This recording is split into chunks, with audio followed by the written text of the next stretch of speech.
Newsbreak. Sa headlines kan mga barata, pag-relocate ka mga naka-star sa gilid kang creek sa syudad kang Naga, pinagpaplanohan na kan lokal na gobyerno. Mayor Len Robredo nagtaunin burak sa mga babaeng empleyado kang lokal na gobyerno kang Naga. 1.3 million pesos na kantidad ng illegal na droga na kumpiskar sa anti-illegal drug bypass operation sa Bula, Camarines Sur. Tulong suspect arestado. Pinning ceremony para sa Fortune College of Accountancy and Finance kang Naga College Foundation naging makabuluhan. Uya mga bareta sa Aldaw na ini. Ako po si Christine Reyes. Paglipat kan mga residentes na naka-star sa gilid kang creek sa barangay Concepcion Pequeñas and Concepcion Grande, pinagpaplanuhan na lokal na gobyerno Naga. Sunod-sunod na pag-uurulay, ginibo ka nakalihis ng mga aldaw. Uya sa kuyang report. Kan nakaaging Miyerkules, nagkaigwaning meeting ang mga residentes kan barangay Concepcion Grande as in Concepcion Pequeña, partikularmente si mga naka-star sa gilid kang creek. Ang nasabing meeting ang pinag-atindiran kan mga taga-City Legal Office, City Enro, asin ang Housing Settlement and Development Office. Nakatutok ang pag-urulay sa pagpapaliwanag sa mga residentes kan pilirong pinagdadaras sa inda, urog na kun maraot ang kamugtakan kan panahon. Mayo man reklamo ang mga nasabing mga residentes na gusto naman magbalyong istaran. Kang nakaaging Miyerkules, pinaapod mi si mga taga-barangay Concepcion Grande para po sa maaraman ninda kung ano ang dapat gibuhon. Asin, sa mga nagluwas na findings, kaipuan talagang halion si ibang mga residentes duman sa area. And duman sa pinaapod meeting, yaon po ang Housing Settlement and Development Office na nagsiguro na matatawan sindang maninigong tabang in case na sinda i-relocate na talaga. So far po, mayo man pong naging resistance sa mga residentes. Ang iba po nga talaga willing man talagang maghali dahil nga isa napapagal naman sinda sa sitwasyon nila na in kasong may paabuto na maraot na panahon, nahandal sinda na mabaha na naman and madadanyara na naman si mga property ninda. So sinda mismo talaga willing maglipat na talaga. Ang pinag-donate na lote sa barangay Kararayan ang lilipatan kan mga residentes na apektado. Mayo pa man target na petsa kung narin malipat ang nasa 200 na pamilya halos sa barangay Concepcion Pequeña, asin ang 100 na pamilya sa barangay Concepcion Grande. Ulita, kaipuhan ipasiguro muna ang linya kan tubig, kuryente, asin hanap buhay kan mga ini. Igwa na pong na-mention ang HSDO na area, hindi sa may barangay Kararayan. Igwa pong tigdonate na daga ang pamilya Abella. So, yan po si mga areas na tigo-consider tang pwedeng lipatan kaning mga yaon sa danger zone kang Sagop Creek sa barangay Concepcion Grande at asin Concepcion Pequeña. Sa ngunya ni halat talang ang gusto kaya ni Mayor Lenny, bago sinda ma-relocate duman, dapat masigurong kumpleto gabos na pangaipon ninda ang tinampo, kuryente, tubig, asin dapat igwang hanap buhay para duman sa mga taong malilipat duman. Para sa Jaran TV 48 Naga, Christine Alcanzo Reyes, Newsbreak. Mientras tanto, perming naka-alerto ang City Environment and Natural Resources Office na pinamamayahan ni Mr. Marvin Sagun kung igwanin bagyo o makusog na pag-uuran para masiguro na salbado ang mga residentes na yaon sa gilid kang creek. Kabali sa pinagigibo kang City Enro, ang pagputol kan sa nga kandarakulang puonin kahoy para maiwasan na may matumba. Pinapasiguro man subot ninda ang paglilinig sa mga waterways para maiwasan ang pagbabaha. Sarap po sa ginigibuta, duwang bagay po, inot po sa preparedness, pig-insure ta na mayong gayong kahoy na dapat magtumba, pig-maintain ta po ang mga tree trunks na dapat dahil siya masyadong maibog para in case na may makusog na doon, dahil siya magtumba. Panduwa si mga matapo ng sanga, tinatanggal ta na, tangarig dahil na makadanyar. Asin si sarap pang ginigibumi is si clearing kang mga waterways. Tai po sa mga kausa kang pagbabaha na nahiling kang sa itong mga expert na talagang ang dagmang na basura ang saro sa kausa ng pagbabaha. Lalo na po dyan sa Concepcion Pequeña. Padagos sa mga bareta, paglangkaw kan inflation rate sa Camarines Sur ngunya na amay na parte kan taong 2026, naging mabublay kung saan uminabot lang sa 2.4%. Ang kompletong detalye sa report ni Cristina Valenzuela. 2.4% ang pagluya sa paglangkaw kan presyo kan mga produkto o serbisyo sa probinsya kan Camarines Sur ngunya na Enero 2026.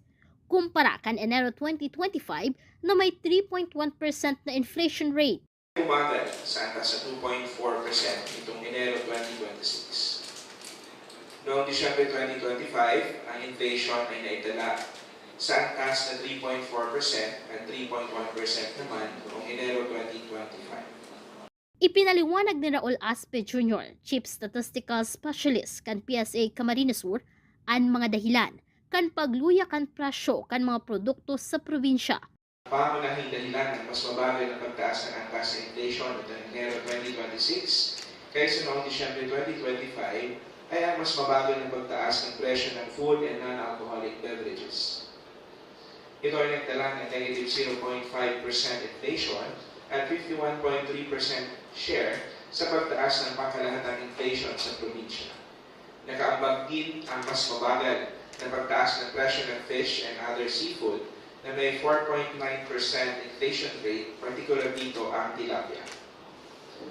Ang pangatlo ay ang mas mabagal na pagtaas ng presyo ng meat and others na may 2.3% inflation rate gaya ng kanilang baboy. Sa tracing commodity groups, apat digdi ang nagpahiling nin mas maluya na paglangkaw kan inflation kan bulan ng Enero 2026 in ang food and non-alcoholic beverages na igwang 0.5% inflation, 3.7% man sa alcoholic beverages and cigarettes.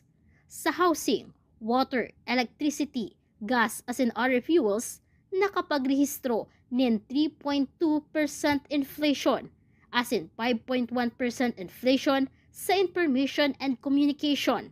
Mantang naglangkaw ang inflation sa clothing and footwear na may 2.6%, 3.9% sa furnishing, household equipment and household maintenance. Sa health, 4.1%, sports and culture, 1.8%, 23.9% sa mga restaurant as in accommodation services, as in 5.5% inflation sa personal care as in miscellaneous goods and services. Alagad mantinidong nasa 0.4% ang inflation sa transport, 1.8% sa education services as in 0% sa financial services. Basado sa record kan Philippine Statistic Authority, ang restaurant and accommodation services ang nangingenot sa commodity group na may dakulang ambag sa kabilugan na inflation sa Camarines Sur. Pandua ang housing, water, electricity, gas as in other fuels. Pantulo ang personal care and miscellaneous goods and services. Pagdating sa pangkalahatang inflation itong Enero 2026, ang pangunahing commodity group na nag-ambag sa antas ng inflation ay ang restaurants and accommodation services na may 23.9% inflation at 47.7% share. Ang nag-ambag sa inflation ng restaurants and accommodation services ay ang restaurants and cafe and the like na may 23.9% inflation. Ang pangalawang commodity group na may pinakamalaking kontribusyon sa pangkalahatang inflation itong Enero 2026 ay housing, water, electricity, gas, and other fuels. Ang commodity group na ito ay nagtala ng 3.2% inflation rate at 24.3% share sa pangkalahatang inflation sa probinsya. Ang nag-ambag sa inflation ng housing, water, electricity, gas, and other fuels ay ang kahoy na panggatong na may 34.9% inflation rate. Ang personal care and miscellaneous goods and services ang pangatlo sa may pinakamalaking ambag sa pangkalahatang inflation nitong Enero 2026. Ang inflation ang nagsusukol kung gaano karikas maglangkaw ang presyo kan mga barakalon sa probinsya.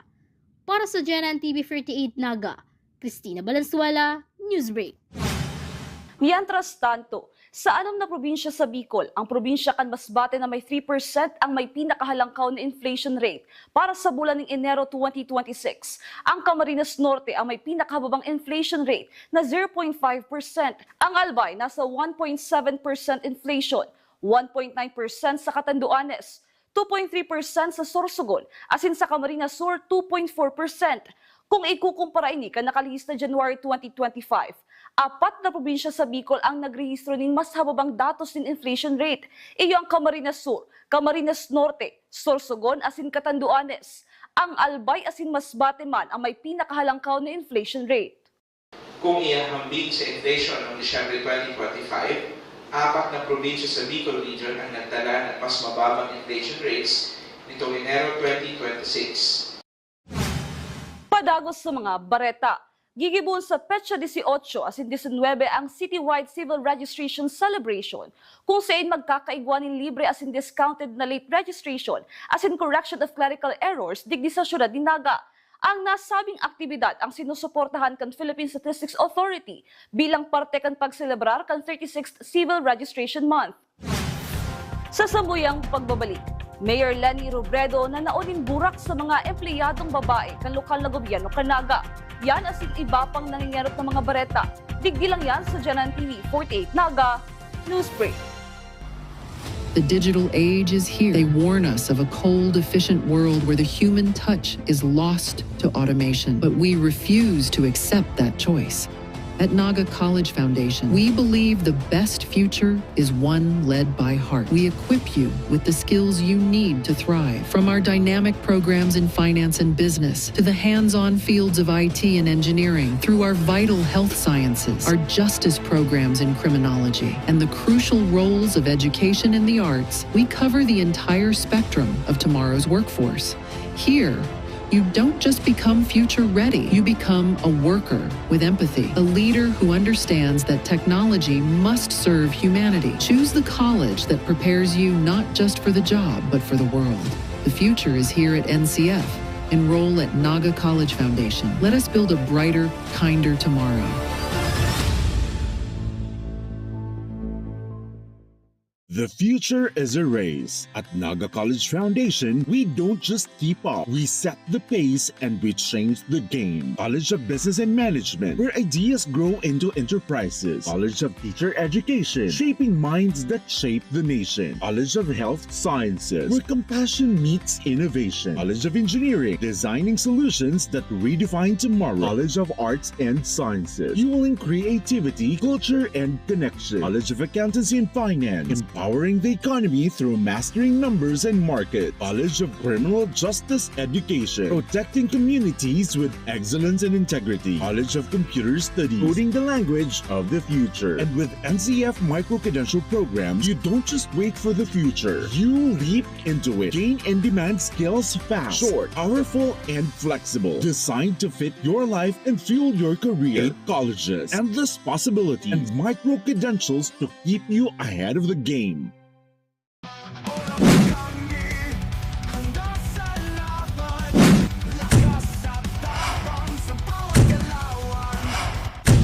Ano, morag ka?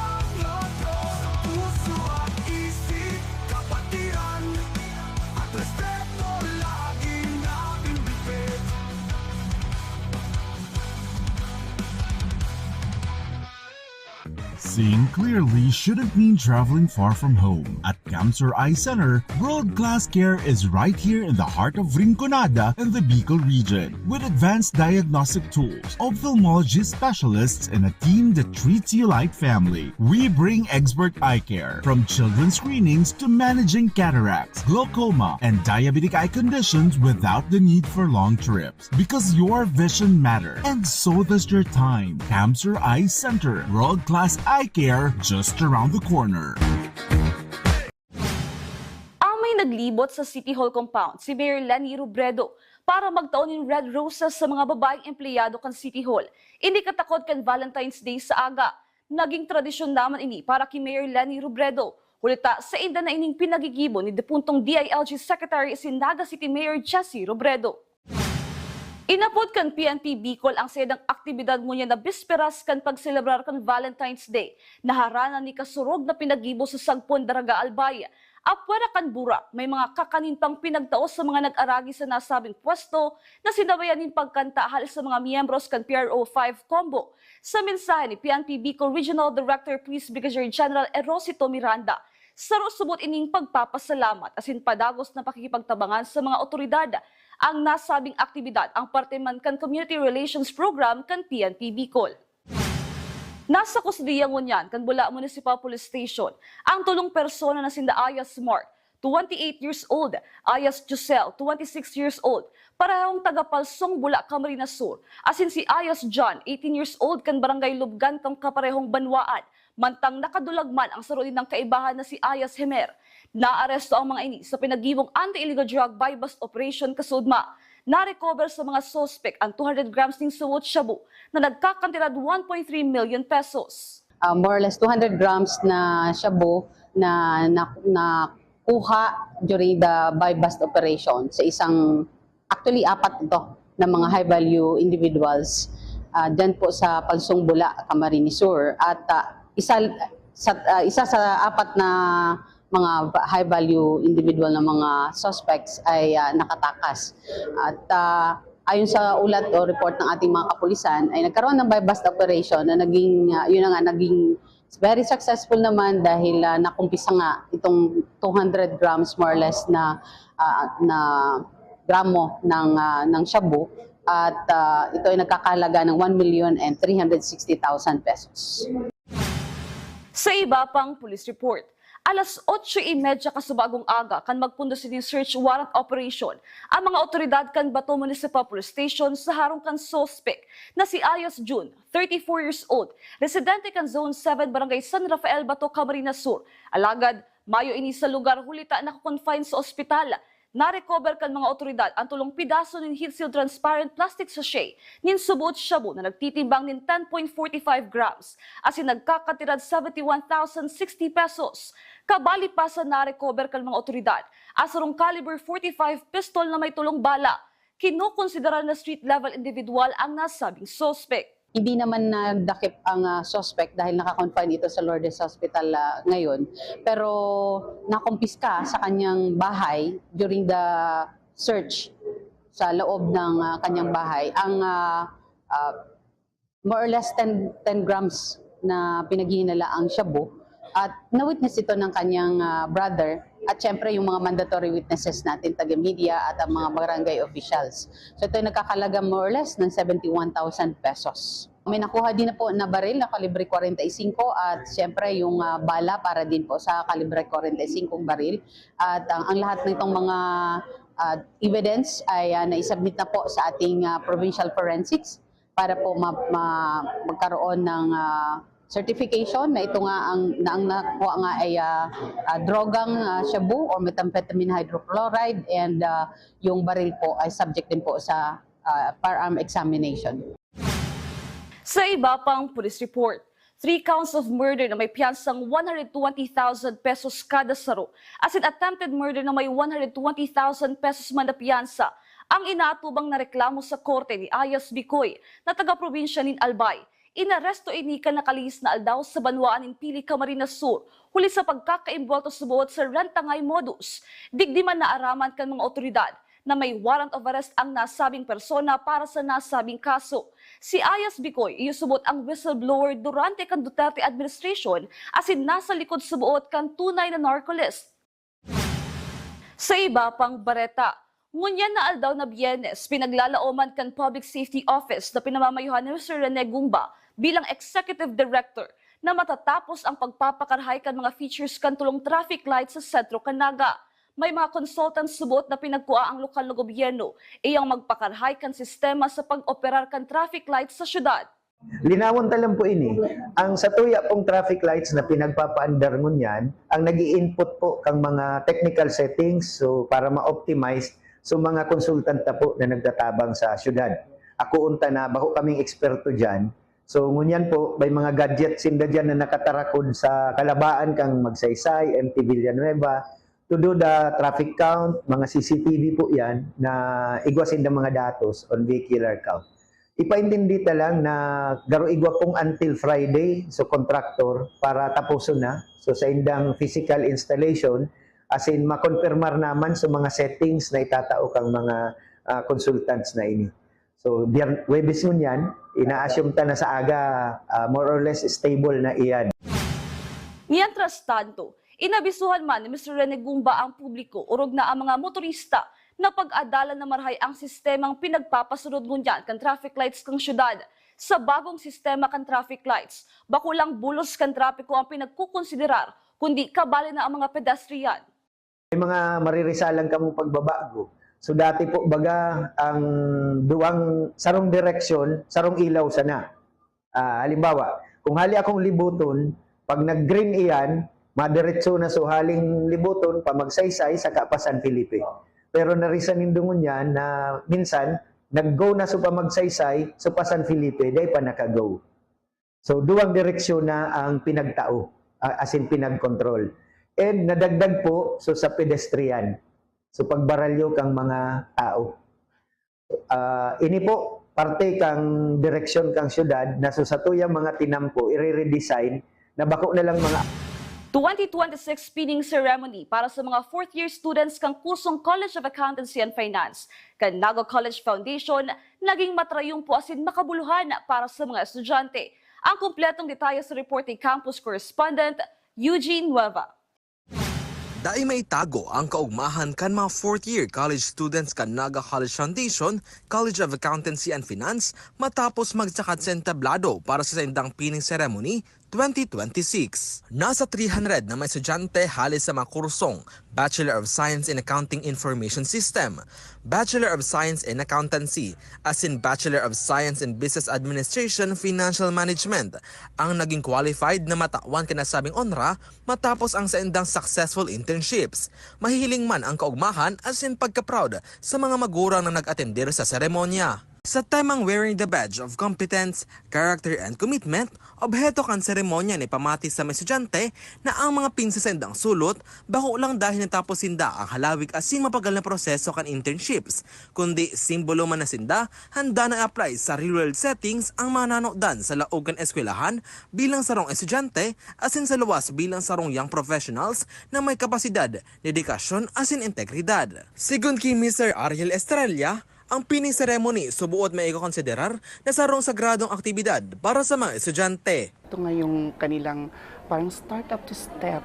Ngayon ay mga junior professionals sila, and then ito yung pinaka first stage nila dahil ito yung simula ng kanilang mga pinag-aralan, simula ng kanilang mga natutunan at dala-dala nila ito kung ano yung patutunguhan nila being not a junior professional, being a professional in the futures. Ang bawat student, being a fourth year graduating student, isa to sa mga inaabangan ng lahat ng estudyante. Kasi kumbaga, eto na yan lahat ng sacrifices, moments, lahat ng pagod nila, napakaganda. Kasi sabi nga, pag kinabitan ka ng pin, is not only the pin, nakaakibat dito ang key of responsibility. Si John Aaron, maugmang binalikan ang sayang naging journey na subot dain naging madali. Alagad sa iyang kinaya, asin ngunyan, kabali sa pinaggibong pinning ceremony. Siguro lahat naman kami dito happy kasi since hinintay namin to for almost 4 years. 3 years kami nagpapagod, then we've reached 4th year and medyo in-anticipate na din namin tong pinning ceremony kasi this signifies na we will be entering OJT. And sa OJT naman, we are really happy naman kasi doon na namin na-apply yung mga lessons namin throughout the years. And syempre yun, excited kami for further experiences in the future, and yung pinning is just part of the process na agian me, and this is really a milestone for everyone na tumungtong ng 4th year na makapag-pinning and yun. Sa pagtatapos kan seremonya, ang pinsa ikinabit sa mga estudyante nagsisilbing pagirumdum kan sa indang responsibilidad bilang mga sunod na professional sa indang lalaogo na fields na may matibay na kaaraman, karakter asin pusog na pundasyon. Para sa GNN TV48 Naga, Eugene Nueva, Newsbreak. Yan ang mga bidang baretang nakalap kan mas pinakusog na puwersa kan Jaran TV 48 Naga News and Bicol Affairs. Dahil malingaw na i-follow ang sumuyang official Facebook page, Jaran TV 48 Naga. Padagos kaming mahatod ng mga baretang garantisadong nangingenot as sinapapanahon. I-hit ang subscribe button sa muyang official YouTube channel, Jaran TV 48 Naga, para updated kita sa mga bareta as in istoryang bidan Bicolano. Ako po si Christine Reyes, as in ini, ang Jaran TV 48 Naga News Break. Tanga diri ko nababay na GNN TV 48 Naga. Kalma! Lumipat lang ang GNN TV 48 Naga sa channel 48.1. What? Direk, ang simple lang ng solusyon dyan. Kunin ang remote, pumunta sa menu Setup o Settings, at hanapin at pindutin ang scan at hintayin. Then, boom! Balik na sa GNN sa channel 48 mo. Para sa mga balitang nanguna at napapanahon, At sa mga programang suwak sa panlasa mo. tutok lang sa GNN TV 48 Naga, Bida ang Bicolano.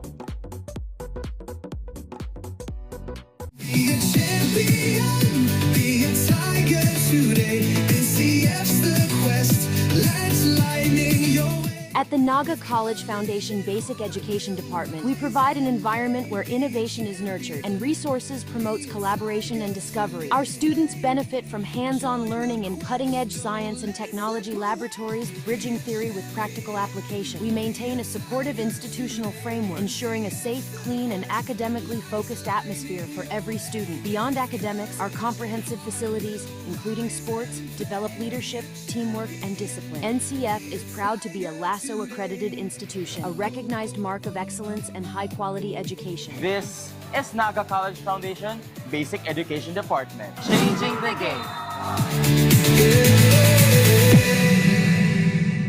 At NCF, we're all about that holistic grind. Hands-on training, real-world experience, and affordable education that gets you industry ready. Shoot to edit, dito from concept to screenwriting. From shooting to editing to actual broadcasting, NCF was the first and the only school that has its own operational television and radio stations. No boring stuff, just real skills or the real world. Jika na ba?